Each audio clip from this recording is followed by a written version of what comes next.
Hello, everybody, and welcome to yet another hilarious, insane edition of Paradigm Shift and Educational Comedy. And I'm Dave Kelso, for those of you who already know me, and for those of you who don't, well, now you know my name.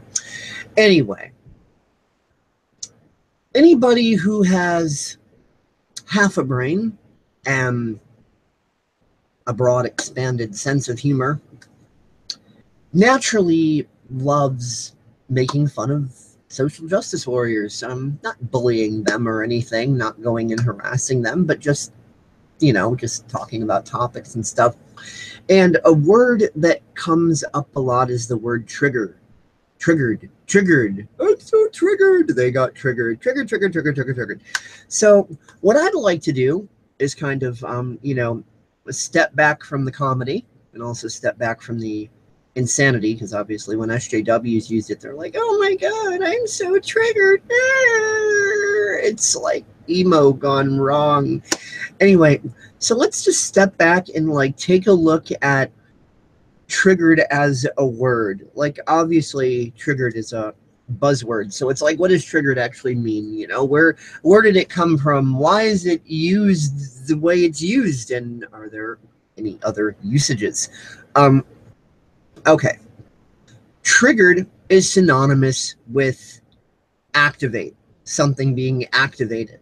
Okay, so like, let's look at triggered in other usages. Like, forensic scientists might be looking for the trigger for the um, explosive terrorist bomb, or whatever. Trigger, something that is a trigger, just means an activator. Now, obviously, the word activate doesn't automatically imply that someone is some crazy social justice warrior. As a matter of fact, to quote Vinnie Eastwood, when Vinnie Eastwood talks about shall we say, fake activists that are lip service only, but they don't actually do anything. He likes to say that a real activist is activated. So obviously the idea of being triggered is not necessarily exclusive to brain dead social justice warriors. As a matter of fact, when it comes to emotional or psychological triggering, that's totally a thing with anybody and everybody who just happens to be human, because the brain functions utilizing what's called associative memory. People are taught to think that, like, when you learn a piece of information, that information is somehow magically compartmentalized in the brain. So when you learn one thing, it only applies to one thing, when actually, because you've got all these neural networks all connected together in the brain, all information applies to, mixes and mingles with all other information in the brain. Let's give a classic example, and let's also kind of make this a short discussion about buzzwords in general and language in general, because people tend to be so literalist, extremist, left right polarized about their view of language. I've had people tell me time and time again that, oh, well, Dave, when it comes to language, people go by dictionary definitions. That's what the dictionary is there for, Dave. I mean, there's these definitions that tell us what the words mean, so obviously people go by that, right? And they especially say this when I talk about perception of words, that when people use words, they use it in a context that resonates with them, that doesn't necessarily resonate with a dictionary definition per se. So let's look at the word love. What's love normally supposed to mean, right? Love is normally, one would think, supposed to bring up ideas of like, empathy and compassion and good warm feelings and bunnies and kitties and whatever, basically positive connotation, right?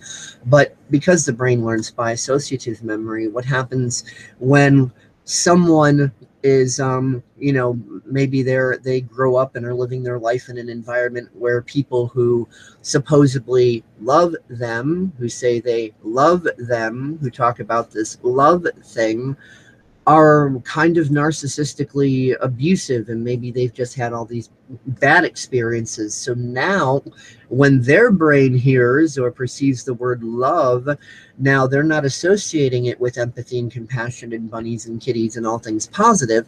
They're associating it with anger and betrayal and danger and naivety and foolishness. That's also why the warmongers view the peacemakers as naive at best and liars at worst, because they think they're locked into this belief system that, oh, warmongering scumbaggery is just the way the world is, and they justify it saying it's always been this way, it is this way, it always will be this way, and to think otherwise is naive. And that's a state of Stockholm syndrome. That's a frontal lobotomy. That's Einstein's definition of insanity, and it's fucking stupid. And yet, this is the way humans are brought up to think without even realizing it. And it's because the brain, you know, deals with associative memory. That's, you know, it applies everything to everything else. Nobody views words according to dictionary definitions. They view it according to their life experiences. So obviously, social justice warriors, they use the word triggered in that traumatized, offended by everything sort of way. And yes, social justice warriors, they are totally a thing. They exist. They've been infiltrating, you know, businesses and educational system and everything else. But you also have to realize that even so, they've only done so because the majority has allowed them to do it. Kind of similar to how back in the day, Hitler and his little group was just a bunch of nobodies that everybody just laughed at and thought was crackpot idiots. And if you would talk to anybody back then about, oh well, Hitler and his little gang are trying to infiltrate and, you know, take over Germany and they're going to do all this stuff, it would be laughable. But yet, because it was so laughable, nobody was paying attention, and that's exactly what Hitler did. Hitler did exactly the thing that everybody thought was silly and laughable, because, you know, we were complicit with it, you know. And it's the same thing with you know, any sort of political scumbaggery that happens, you know, in the United States or anywhere else as well, you know. Imagine it like this: you've got the tiny little midget versus the big team of football players, right? Well, imagine the little midget's going to try to boss those football players around. Well, what determines the success of that little midget? Well, if the football players have a belief system that they have to obey that little midget, then they're going to obey that little midget. And in fact, they're going to be the midget's enforcers, the midget's minions. So, you know, they would be giving their power away in that instance. And of course, if the football team didn't see that midget as an authority, then they would laugh at the midget at best or beat the living crap out of him at worst. How dare you boss us around? Bam, you know.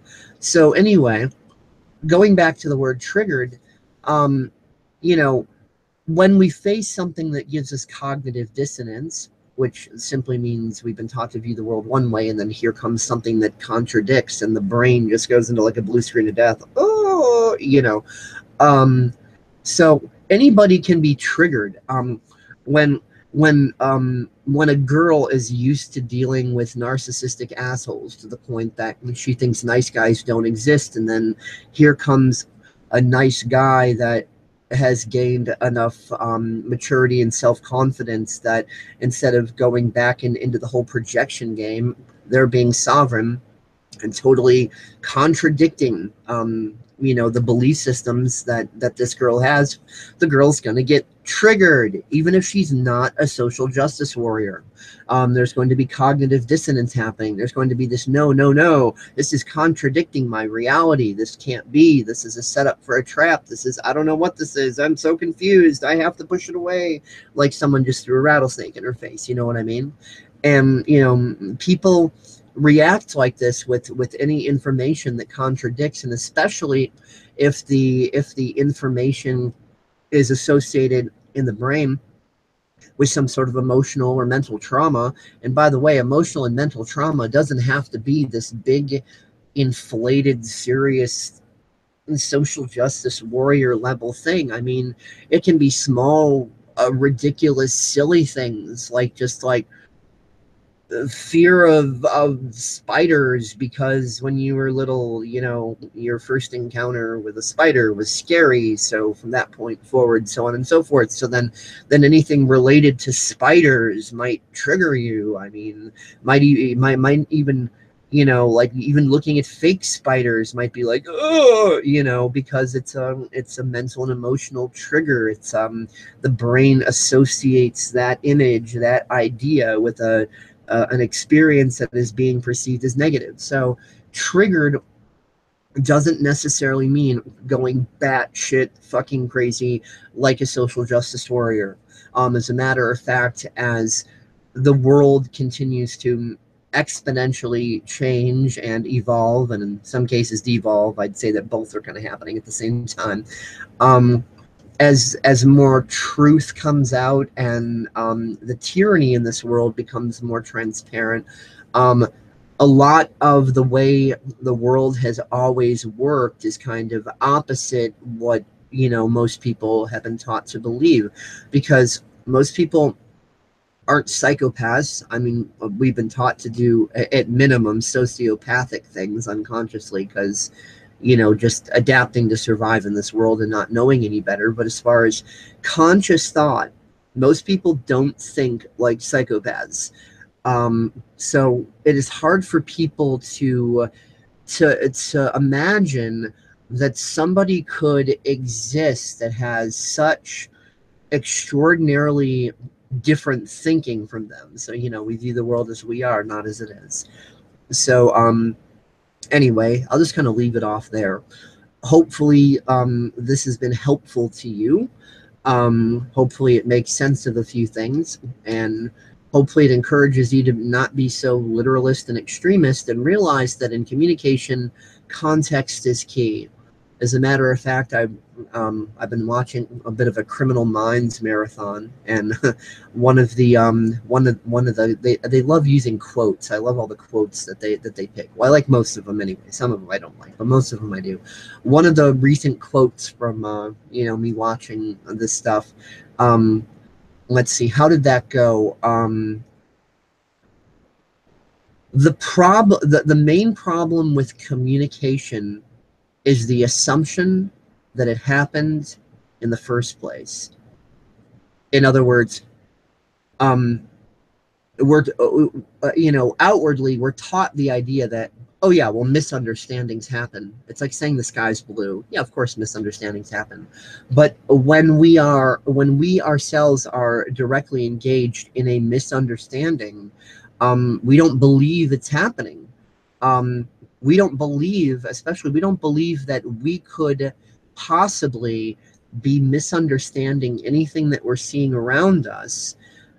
And if we think that we are making our points clearly and obviously to somebody else, it doesn't dawn on us that maybe that person thinks differently enough from us, that the way we're coming off is completely different to them than the way we think we're sounding and the way we're intending. So when, you know, because we see the world as we are, not as it is, we automatically, you know, when we're told, okay, there's a misunderstanding going on here, what is the first trigger that happens? We get offended. Our intelligence is insulted because we think, oh no, that seems like such common sense to us that it has to be common sense to everybody else.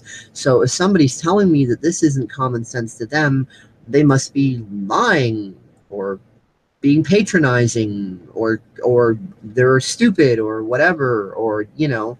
So we kind of take it as an offense or a knock on us, or at the very least we get frustrated, because we do not easily as humans accept that we can be involved in a misunderstanding.